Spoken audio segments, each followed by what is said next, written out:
Bonjour à tous et bienvenue dans On n'a rien préparé, le podcast d'impro bruxellois dans lequel on a presque rien préparé, sinon ce serait pas de l'impro. Non.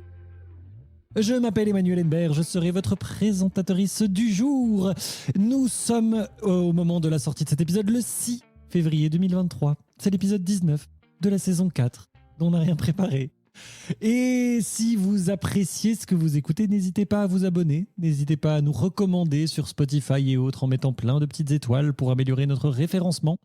Et si vous en avez les moyens et l'envie, à faire un tour sur Utip, mais ça, je vous en parle en fin d'émission. Si tu nous en parles ou tu nous en fais autre chose? On ne sait pas. On ne sait pas, parce que même ça, on ne l'a pas vraiment préparé. Vous avez reconnu sans doute, si vous êtes habitué à l'émission, sa voix formidable. Il s'agit d'Hicham El Amouri. Salut. Il est gêné maintenant. Et ça y est, elle a passé le cap où elle ne peut plus s'empêcher de faire des harmonies à chaque fois qu'on chante à côté d'elle. C'est Ise Brassel. C'est moi. Bienvenue dans le club. Oui. Les gens insupportables. On a tellement raté notre high five. Attends, on recommence, il était nul. Il faut viser le coude. Oui. Attends, faut pas le dire à tout le monde. Si, tout le monde, pour que tous les high five du monde soient Mais oui, soyons... Améliorons-nous. Il ne faut pas réfléchir dans cette logique de pénurie, quoi. Logique de pénurie. Bah oui. D'accord. Plus de gens le savent, plus de gens peuvent le faire, plus de gens sont heureux. Plus de high five. Plus de high five. Eh bien, Hicham, Ise, oui. Comment s'est passé votre mois de janvier? Est-ce que vous avez fait le dry January? Le quoi? Le quoi? Alors, c'est les gens qui ont beaucoup bu pendant le mois de décembre et les fêtes et qui disent pas d'alcool beaucoup bu d'alcool. J'ai fait ça. Il se trouve que le 23 décembre, donc la veille de Noël, j'ai appris à porter des toasts à la façon russe orthodoxe. Quoi? Et du coup, j'ai fait des shots à la vodka avec mes amis et il s'est porter passé... des toasts. Ok, ouais. je croyais que prendre un toast et le porter, je veux quoi, il y a une manière seulement avec le majeur et l'index. De soulever des toasts. Non, c'est juste que c'est à la vodka et tu dois porter un toast avec beaucoup de panache et tu peux être contre-toasté. Enfin bref, il y a plein de règles. Ça m'étonne pas que ça te plaise. Ça m'a beaucoup plu et le problème c'est que ça a fini en une bouteille et demie de vodka sifflée à 4. Wow. Et la veille de Noël, je le rappelle, et il s'est passé des trucs beaucoup pas trop catholiques, mais ça je vous l'expliquerai en dehors de l'antenne. Orthodoxe. J'ai regardé son coude. Donc oui, je ne bois plus depuis plusieurs semaines à cause de ça. Bien joué. Traumatisé. Donc la vodka t'a un peu forcé. Enfin les catholiques orthodoxes. Non, les catholiques orthodoxes du coup. Non. Russes orthodoxes. Les Russes orthodoxes. Catholiques orthodoxes. Les Russes orthodoxes. Mais oui, c'est ça. Les catholiques protestants. Parce que je sais qu'il y a les catholiques et les chrétiens, je sais jamais les chrétiens, il y a catholiques et il y a orthodoxes. Donc les chrétiens, c'est beaucoup de blancs. Puis les orthodoxes, c'est aussi des blancs, mais c'est tous les orthodoxes sont des chrétiens, mais tous les chrétiens ne sont pas orthodoxes. Et les catholiques ne sont pas des orthodoxes. Non. Très bien. Chrétiens. Eh bien, nous venons de vous prouver que On n'a rien préparé n'est pas un podcast sur l'histoire des religions. Non. Ou sur les différentes manières d'être chrétien aujourd'hui. Que ce soit de concret, en fait. Quelque part, non, mais c'est aussi ça qui le rend chouette. Oui. C'est un podcast d'improvisation théâtrale. Et on est parti ensemble pour 3 improvisations pour environ une demi-heure d'émission, même si la réalité a prouvé que c'était une vérité très variable. Et ça commence tout de suite avec une improvisation que nous amène Ise. Oui. Je suis hyper excitée pour cette improvisation.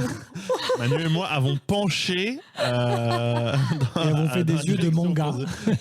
Je vais me calmer et expliquer ceci avec beaucoup de sérénité. Je te propose de ne pas te calmer. D'accord. C'est ça. Chers auditeuristes, je propose une interview sportive. Manu est en charge des interviews littéraires. Hicham est en charge des interviews scientifiques et moi je suis en charge de proposer des interviews sportives. Manu, tu seras l'intervieweuse et tu seras le sportif, Hicham, ou la sportive, comme tu préfères. Et je vais vous donner le sport sans expliquer ce que c'est. Vous allez vous débrouiller avec cette donnée très pauvre, j'en conviens. Et après, je pourrai sortir toute ma science. Mais non, voyons, c'est ça le sport en question. Donc en fait, cet impro vise à te mettre en lumière par la suite. Il faut bien que tu y arrives de temps en temps. Ouin, bébé. Ouin. J'adore cette expression. Alors, le sport, je vais vérifier que je le prononce bien, s'appelle le Botaoshi. Botaoshi. Ça vous dit quelque chose? Pas du tout. Yes. Eh bien, vous allez faire du coup une interview d'un joueur de Botaoshi. Je n'ai pas trouvé de nom spécifique. Vous verrez pourquoi plus tard. Ils sont tous morts. Une interview sur le Botaoshi. C'est parti. Bonjour et bienvenue dans Le temps d'un oiseau. Une émission où, loin des vicissitudes de cette réalité ultra moderne et ultra rapide, nous prenons le temps d'un arrêt, tel un oiseau. Aujourd'hui, j'ai un plaisir particulier à inviter un invité particulier qui lui-même, en fait, finalement pratique un sport littéraire, un sport esthétique, un sport comme j'aurais aimé pouvoir en pratiquer un petit peu plus quand j'étais moi-même au collège. Mais c'est à propos de lui et pas à propos de moi. S'il vous plaît, pouvez-vous vous présenter à nos auditorices? Alors ouais, bonjour. Je m'appelle Saint-François d'Assise. C'est dur à porter, mais c'est comme ça. Je comprends. Ouais. Être un homonyme d'une célébrité n'est pas toujours simple. Oui. Mais c'est mon prénom, ça. Et voilà, j'ai pas de nom de famille. Ah, j'étais... Oui. Parce que je pensais du coup que vous vous Non. appeliez d'Assise, mais... Non. Eh bien, écoutez, Saint-François d'Assise... Oui, j'ai laissé un blanc parce que... En fait, finalement, est-ce que c'est un deuil? SFDA, ça marche aussi. SFDA, ça fonctionne très bien. Est-ce que c'est un deuil, le fait de ne pas avoir de nom de famille, ou est-ce que c'est quelque chose que vous portez bien? Je sais pas. Je ne me suis pas posé la question.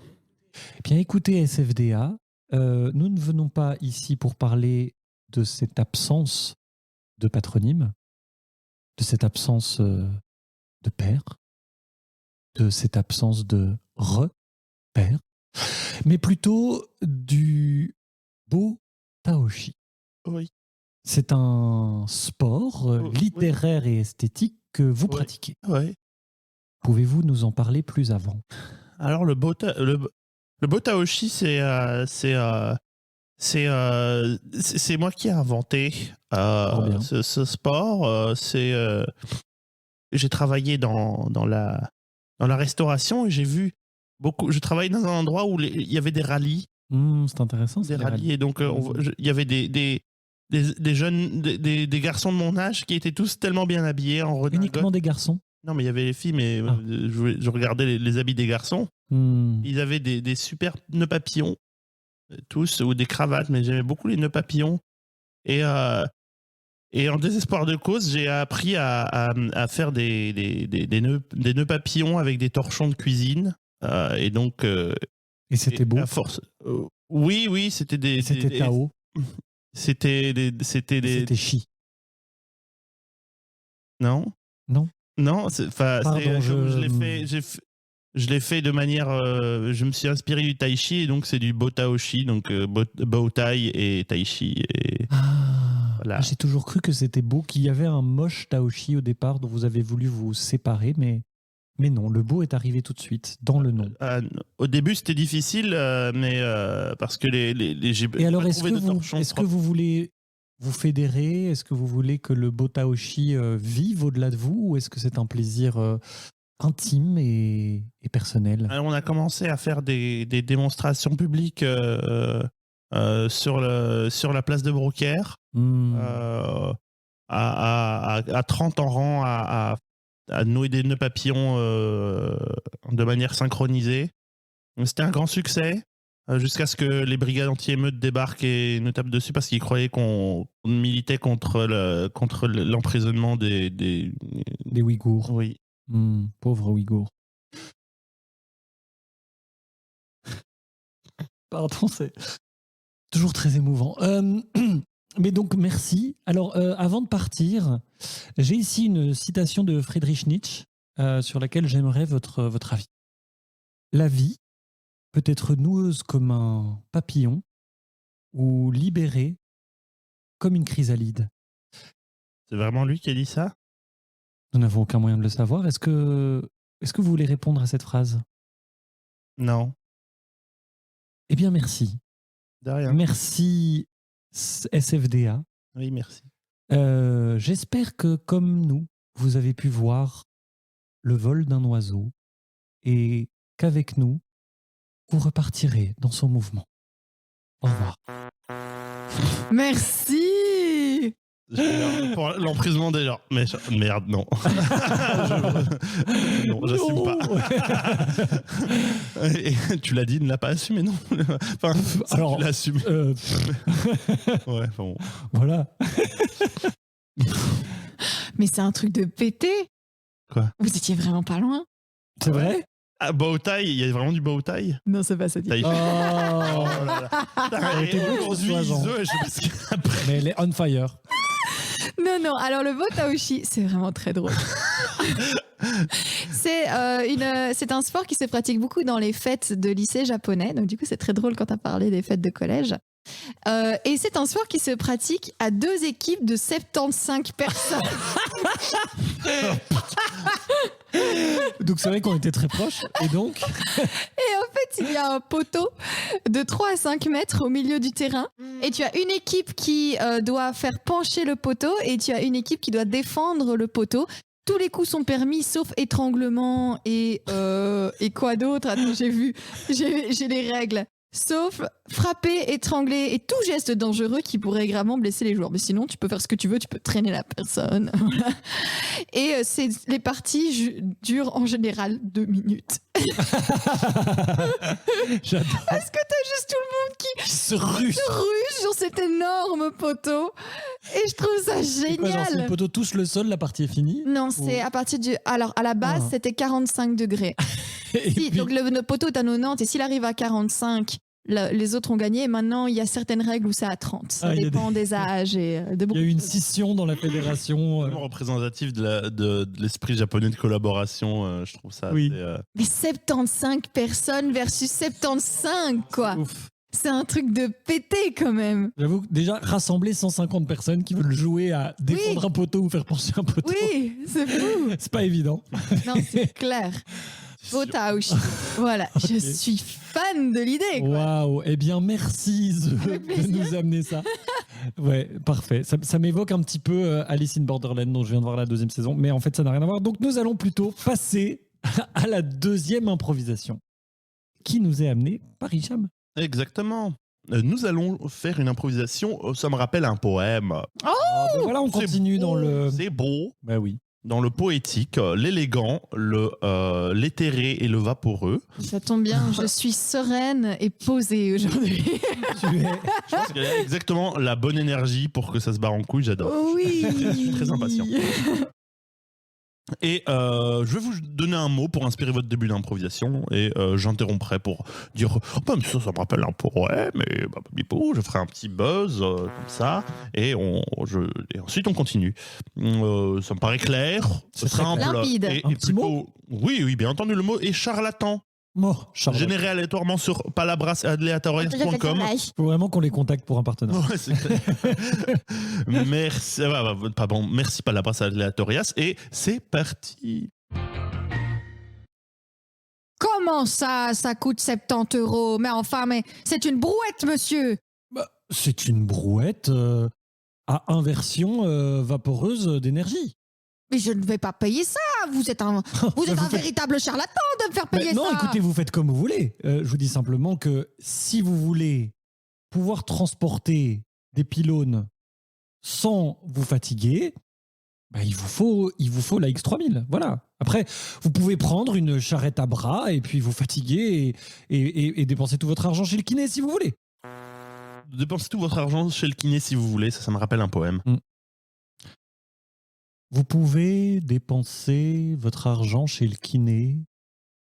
Vous pouvez vous luxer les épaules et quand vous pleurerez. Ne venez pas pleurer, car la X3000 aura été achetée. Merci, on peut continuer comme si de rien n'était.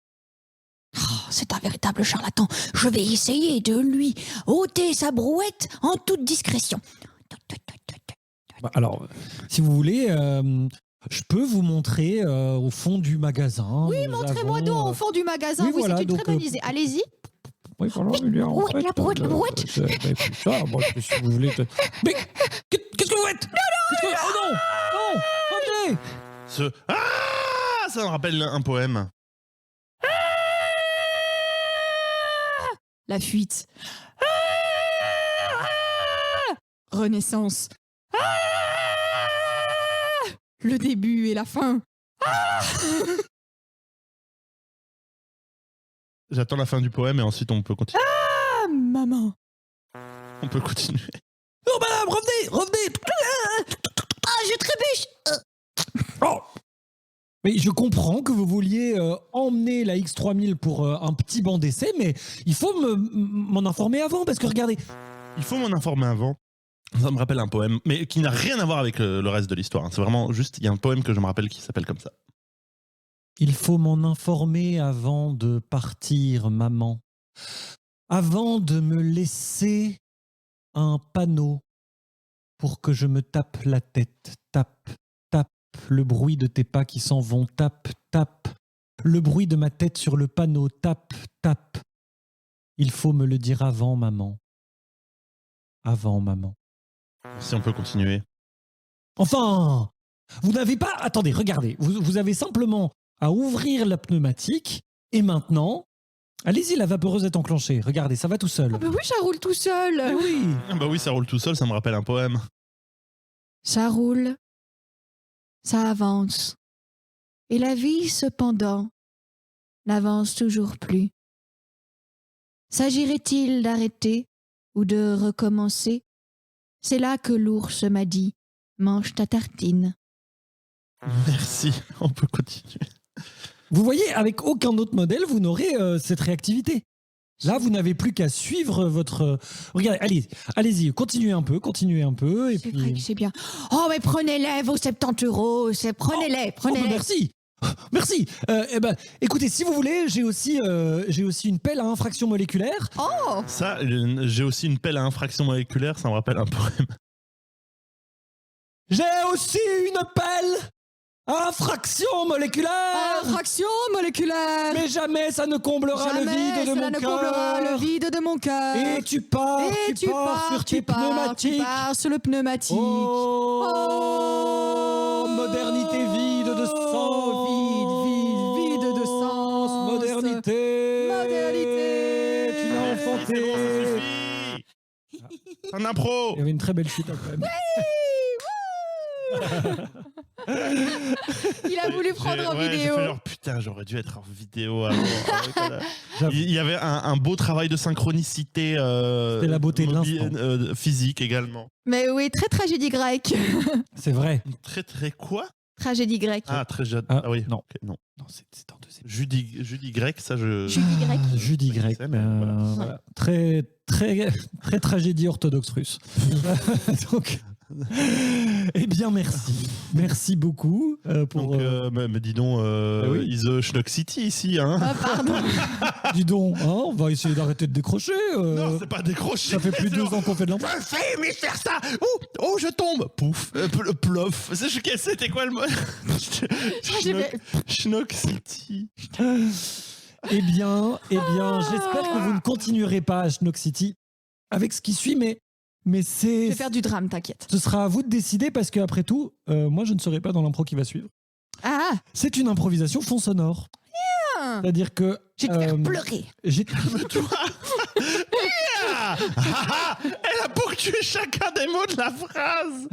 Finalement, c'est vous que ça décide. Ben, si vous voulez le schnocker tout du long, après, c'est entre vous et votre conscience. Oui, hein. enfin, je ne dis pas, je ne fais que constater. Oui.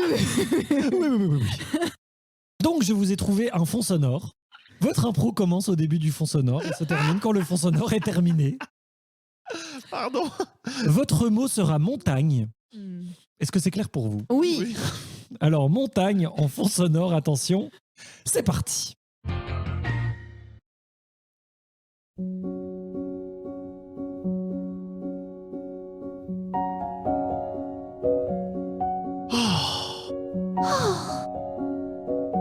Tu vois que ça valait le coup de m'en venir.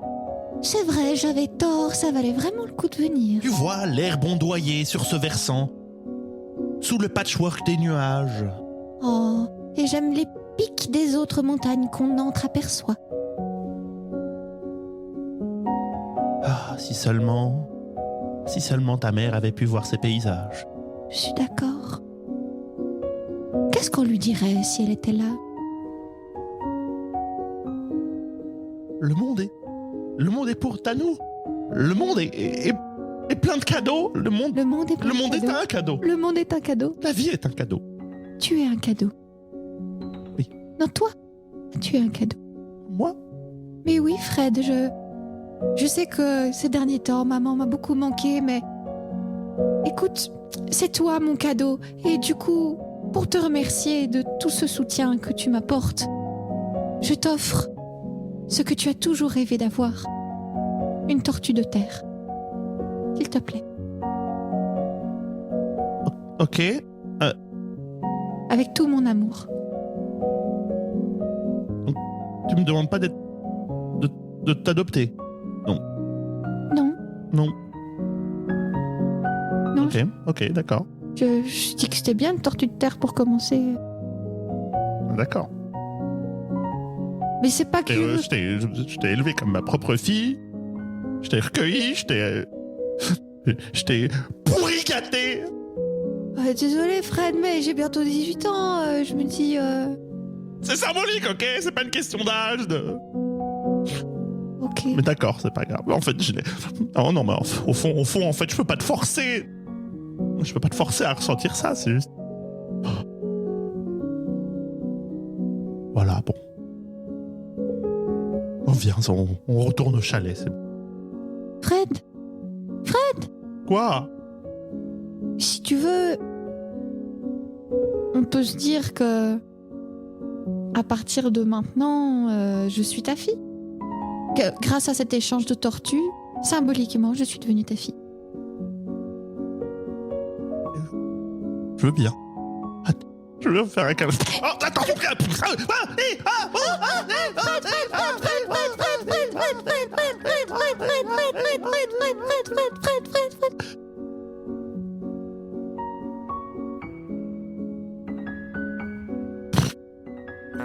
On ne peut pas toujours... Non.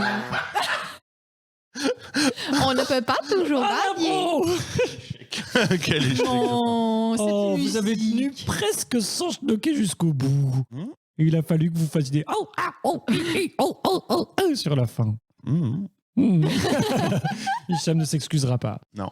Alors, c'était la musique Road Trip de Eugène Goh. Goh. G-O-H. Goh. Ah ben j'ai beaucoup aimé. Vibe Ghibli, mais oui. Oui, hein. Un truc de pété, ouais. Mais oui. Ça faisait vraiment genre... Le truc que j'ai dit, c'était le paysage que j'avais en tête. Mais oui, clairement, c'était très chouette. Je me suis dit, en plus c'est bien, avec ce qu'on avait eu plus tôt dans l'épisode, avoir un truc choupi, premier degré, mignon. C'était très bien. Choupinou. On est d'accord que... où est-ce qu'elle avait mis la tortue dans ce temps? Elle avait mis dans son sac de trek. Oui. La tortue. Oui. Ou peut-être dans une Pokéball. Ou peut-être qu'elle marchait à côté de moi et c'est pour ça qu'on était très lents. Peut-être qu'elle marchait à côté de la tortue. Oui. Ah oui, peut-être. Peut-être qu'elle était sur une Peut-être planche à que- roulettes. Vous étiez... Avec Oh, une comme dans ficelle. les BD, il y a souvent comme ça des animaux lents souvent sur des des tortues roulettes. sur des roulettes. Mais oui, en Non, mais vrai. je C'est crois vrai. que dans Boule et Bill, doit y avoir un gag Il y comme a Caroline. ça. Ouais, Caroline, exactement. Caroline la tortue. Est-ce que parfois on la met sur une planche à roulettes? C'est possible. C'est pas impossible. Eh bien, en parlant de Boule et Bill, nous ouvrons la section, je ne sais pas. La section suivante de On va ce parler de podcast. BD nul. Les coups de cœur. Ouais. Alors, Ise, quel album de Boule et Bill est ton coup de cœur du jour? Et moi, c'est le numéro 9. Moi aussi. Non. Mon coup de cœur, c'est pour une personne qui crée des harnais pour personnes de tous les genres. C'est Teriel. Ah oui. Teriel est une personne qui fait des harnais de plein de couleurs différentes. Vous pouvez retrouver Teriel sur Instagram. J'en ai commandé 2. Ils sont incroyables, ces harnais. Et il y a aussi des colliers, des chokers. Et vraiment, l'avantage, c'est que c'est fait pour des gens qui ont poitrine, pas de poitrine, forme, moins de forme. C'est vraiment adapté à beaucoup de corps différents et réfléchi. Et surtout, ce sont des produits... elle essaye vraiment de prendre des matériaux qui viennent de pas trop loin, si possible vegan. Donc vraiment, allez-y, c'est pour la planète, c'est pour l'art et c'est pour la modernité. Teriel pour plus de harnais. Allez, huche. Merci. C'est des harnais pour des humains. Après, peut-être que c'est... Ah oui, Précisément, je sais très bien ce que je dis. Ah. Quoi? Oh. Et toi, Hicham, quelle espèce d'animal à qui mettre un harnais est ton coup de cœur du jour? Alors, moi, j'aime bien... Les tortues à roulettes. C'est vrai que peut-être qu'elle avait un harnais à la tortue, en fait. Peut-être. Ah, peut-être. Eh bien, moi, je vais vous parler de Peter Bjorn and John, qui est un groupe de musique dont je suis plutôt... j'apprécie le travail, je dirais. C'est un groupe de pop-rock suédois indépendant, formé en 1997, donc il y a un paquet de temps. J'ai découvert ça en faisant le truc, je me suis dit, oh waouh, ils sont vieux. 26 ans. 25-26 ans. Alors, ils en sont à 9 albums ou 10 albums produits, et j'ai 3 albums dont je suis très fan. Donc je vais vous parler essentiellement de ces 3 albums qui sont Gimme Some, qui est sorti en 2011, Breaking Point en 2016 et Darker Days en 2018. Je n'ai pas trop écouté le reste, mais voilà, ces 3 albums, ils sont vraiment très bien. Pour l'anecdote, un des titres du premier album, donc Give Me Some, s'appelle Second Chance, et en fait depuis... je crois 2015 ou 2014, c'est la musique d'entrée pour les quand je présente des cages d'impro. C'est ma musique d'entrée. Jusqu'à ce qu'il soit détrôné il y a 1 an par Mr. Experience de Donny Bennett, donc j'ai déjà parlé il y a quelques temps dans ce podcast. Mais donc je suis très attaché à ça, émotionnellement. Et comment est-ce que tu le décrirais en jargon musical? Moi, j'adore le jargon musical. Justement, en fait, les 3 albums sont assez différents, je trouve, même si on sent la cohérence et que c'est vraiment fait par les mêmes gens. Gimme Some, c'est vraiment plus minimaliste dans l'instrumentation, c'est plus garage band avec des guitares, avec plein de reverb, un truc très nerveux, très cru. Et c'est vraiment plus rock, plus garage, vraiment garage direct et rock.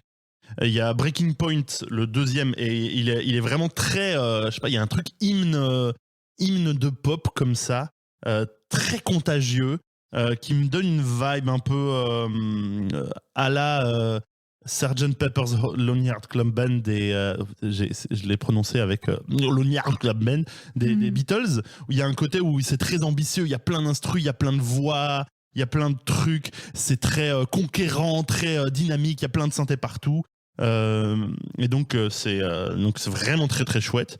Donne envie de chanter et de faire des harmonies partout, tout le temps. Et ça, c'est important. Je suis ce salopard qui fait des harmonies tout le temps partout, aux grandes dames de tous les autres personnes. Et le 3e album, Darker Days, il est beaucoup plus sombre. C'est marrant, c'est dans le titre de l'album, dans le nom de l'album, Darker Days, lol. Il est un peu plus solennel, un peu plus élégant, un peu plus, affûté comme ça, très... Il y a un peu un condensé des 2 précédents, où l'autre, il y en a un qui a plein de synthés, il y en a un qui est plus cru, ils ont fait un mélange, une sorte de compromis entre les 2 qui est très, très élégant, je trouve. Vraiment, les 3 albums sont vraiment très bien. Et donc pour moi, s'il y a au moins 3 albums très bien, c'est que le groupe est très bien. Et ça fait plein de musique à écouter si vous aimez bien le reste de ce qu'ils font. Et je trouve ça assez fascinant de voir comment un groupe se réinventer et se donner des contraintes en fait, qui donnent du coup des forces créatrices dans ce qu'ils font. Et avec des personnalités très différentes, mais tout en étant très cohérent. Notamment, en plus, le mec qui chante, il a une voix très particulière, je trouve. Et un peu là où, par exemple, les Arctic Monkeys, on reconnaît l'Arctic Monkey, mais c'est vraiment très étrangement différent d'une fois à l'autre, à chaque fois. Et voilà, donc... Peter Bjorn and John, quelques morceaux à recommander des albums. Il y a Dig a Little Deeper, il y a Second Chance, ça c'est sur le premier album dont j'ai parlé. Sur le 2e album dont j'ai parlé, il y a Nostalgic Intellect et It's Your Call. Et sur le 3e album, c'était très difficile. On a vraiment plein qui sont très bien, mais je vais dire Every Other Night, Gut Feeling et Wrapped Around the Axle. Voilà. Trop bien, mais de toute façon, tout sera en description du podcast. J'adore. Eh bien, merci beaucoup. Pardon, c'était long. Mais je n'arrive pas à faire des trucs courts. Non, mais je comprends. Ton cœur s'emballe. Eh bien, mon coup de cœur à moi, c'est pour Transbaguette.